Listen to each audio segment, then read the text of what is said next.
We want to welcome everybody today to Mom and Dad Talks, where our favorite two people are Mom and Dad, and we have my other mother, Hantie. So good to have you today.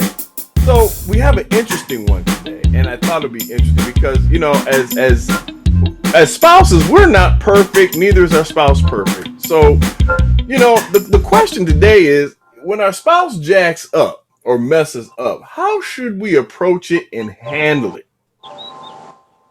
This one may cause one to think a little bit harder here, but I think it's appropriate because sometimes it's the way we handle things that just takes it to another level. So who wants to start off with this first? Let's not all raise our hand at one time. Okay, Dad. I think as a spouse we should be understanding, and a lot of times we'll escalate the mess up to the point where it will destroy the relationship or the marriage. Mm. A lot of times when your spouse messes up, the first thing a lot of people want, I want a divorce. I want to get out of this. I can't take this anymore. Mm-hmm. And that's not God's purpose in the marriage. Mm-hmm. We're to be together through sickness, through health, through all kinds of trouble. Mm-hmm. And that's what makes our marriage stronger, I believe. Mm. Okay, that's a good one. Who wants to answer this next? Because you guys have a lot of experience. Uh-oh. I really don't know what to say really on this subject, because I put a lot of thought into what I do, or I do it. So I try not to mess up. But if Dad messes up, how should you approach Dad? He messes up.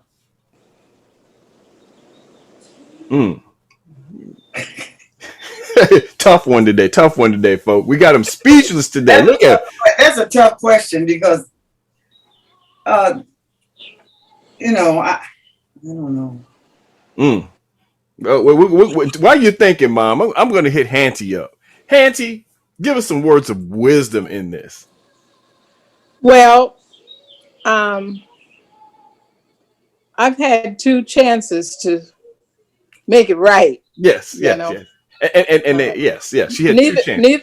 Neither of those chances do I still have. But in looking back, and when I heard the topic, there was one word that came to my mind, and that word was patience. Ooh, okay.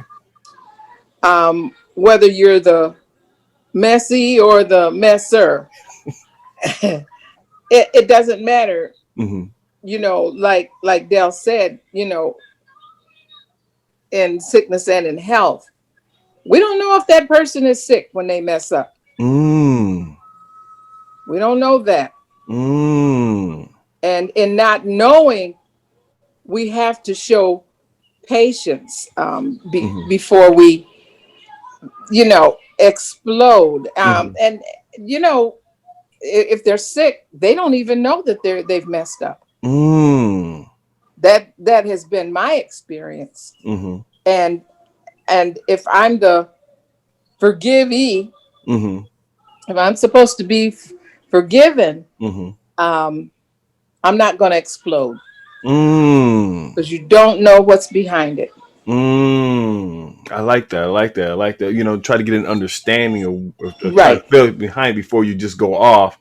I told you 5 million times. Well, maybe this time there was something going behind that I did not see or understand. I know that unfortunately there was a young man that passed away at my wife's school, and my wife said that he was not one of the good children in the school.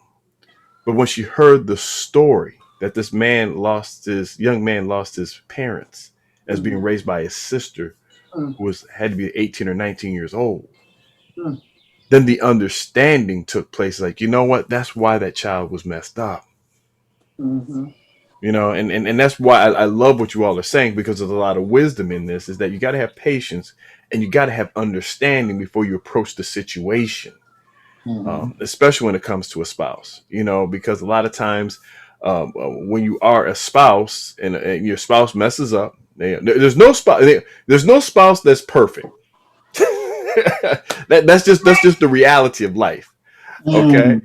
And as a result of it, we got to understand that I got to have an understanding of my spouse, and I have to have some patience. I like what you said, Hantie, with my spouse, and I have to address it, but address it in love. You know what I'm saying? Not address it out of hatred. Which is hard. We Yeah, have to recognize that that's a very hard, especially when we think we haven't messed up. yeah. You know, turn it around, and say, suppose I was the one that messed.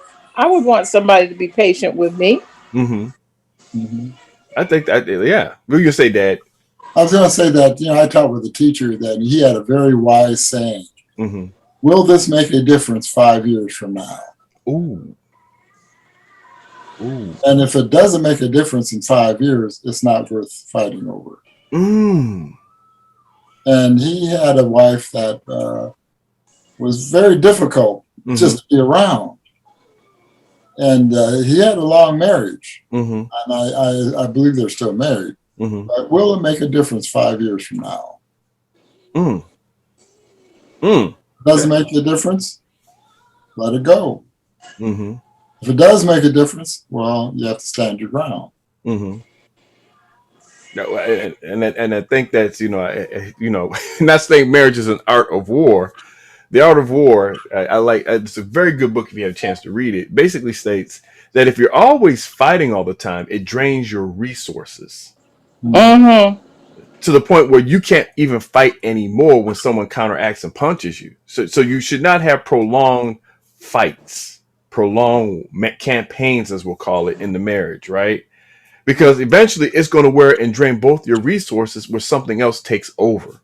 Whether it's whether it's another person, whether it's the fact that you get tired of it, or you just get worn out because you, frankly, fighting all the time does not generate peace, right? So I think that's very wise. So, like I said, I think that this is very, very thoughtful here. Anybody else want to say anything before we end up leaving today? Because you guys dropped some dimes and dollars and nuggets today that I think a lot of people can really walk away with and grow from.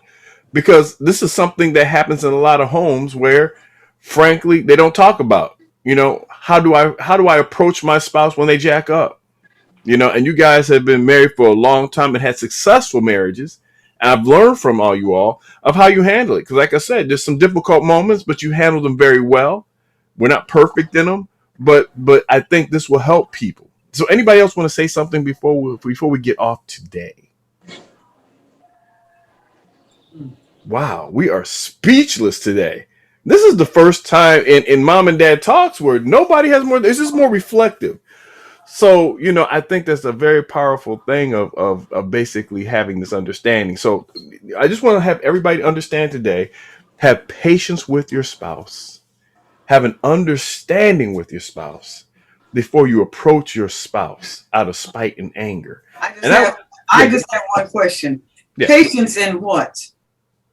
Well, we won't do a whole entire sermon today because that's but you say have patience with your spouse. Now, what do they do that wears out your patience? I guess that's where I kind of got a little side. It wasn't clear to me. Patience, well, I think my dad said a good point here. A good rule of thumb that his teacher buddy said, and he had a very difficult situation or a difficult person he had to deal with. And basically, is it going to make a difference in 5 years? If it's not going to make a difference in 5 years, what's the point? Bringing added strife is just going to exacerbate the problem. And I think that's a fantastic rule of thumb that I'm going to start applying in my life, where if it's not going to make a difference in 5 years, okay. However, if it is going to make a difference in 5 years, we need to address this now before it gets out of hand, right? And then I think that was the whole point about it, is because, like I said, after a while, anybody who wants to win all the time, they eventually start losing. Mm-hmm. And that's just life, because eventually you drain your resources, you drain your energy, you drain everything that's positive about you to move forward, and you start draining your stuff, and you start getting tired. And you start seeing it in people. They get cancer, they age, they get sick, heart problems. I mean, you can tell when someone has that kind of attitude. They got to win all the time, because frankly, sometimes you're just gonna lose. How do you handle it? Right? That shows your real character, right? My basketball coach used to tell me all the time, I know your real character, not when you win, but when you lose. Do you sulk? Do you get bitter? Or do you try to practice to get better at what you do, or try to get better at that? That's who you really are, and that shows me your real character. So I've always remembered that. And like I said, he was a great basketball coach for me in my life, and I would never forgot that saying. I know your true character by when you lose versus when you win. Shows me who you really are. Shows me what you really do. So, like I said, we know we're all going to not win all the time. Sometimes we're going to lose. Sometimes we're going to mess up. So, I think that's a great thing today. Okay. Well, you know what, everybody, I hope you have a good reflective day. Last week, we were at Sustain the Change Conference, which was fantastic. Hope you guys have a chance to come and see it next time it happens. I mean, I tell you, it changed my life again. And I know it will change yours. You have a chance to view it. Hit us up on YouTube there at Sustain the Changes.